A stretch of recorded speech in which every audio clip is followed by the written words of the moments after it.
Jo, zdá se mi takovej divnej sen. On to vlastně není sen.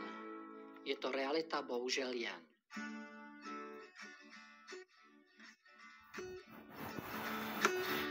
Až mi z toho spadly brejle, zjistil jsem, že plyn mi nejde, elektrika, jak by smet, zatracený svět. Jak se to sakru mohlo stát, že nás neochránil stát? Člověk platí jako vůl a teď jen v očích sůl. Prý starosti na naší hlavu, teď si vystát frontu v davu lidí budem stát. O nového dodavatele energie hrát, instance nás pod křídla dostane. Ceny nastaví, no jak si umane. Teď je každý od Bohemia Energy v insolvenci. Tak říkajíc na hrané. Nikoho z nás by ani ve snu nenapadlo, že se to může stát, že by Bohemia Energy krachlo. Jo, přátelé, je to tak. Není to sen, je to fakt. Teď každý z nás má s tou velkou hlavu, přemýšlí, co udělá v tomto stavu, přemýšlí, co udělá, ke komu se dá. Rady ze všech stran se na internetu šíří, jak se v této situaci zachovat, občas obtíží, co proto udělat, ke komu se dát.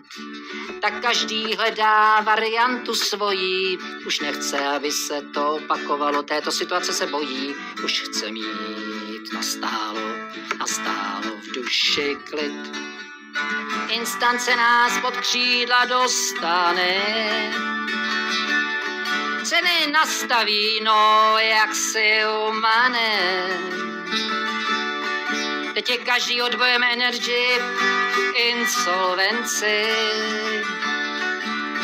Tak říkajíc na hrané. Nikoho z nás by ani ve snu nenapadlo, že se to může stát, že by Bohemia Energy krachlo. Jo, přátelé, je to tak. Není to sen, je to fakt. Lidi od poslední instance berte brzy kramlem. Od poslední instance miste rychle pryč.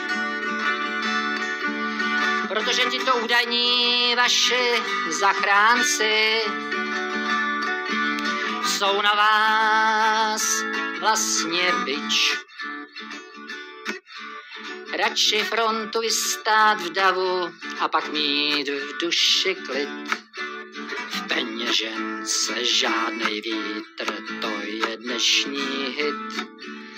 Instance vás pod křídla dostane, ceny nastaví, no jak si umane.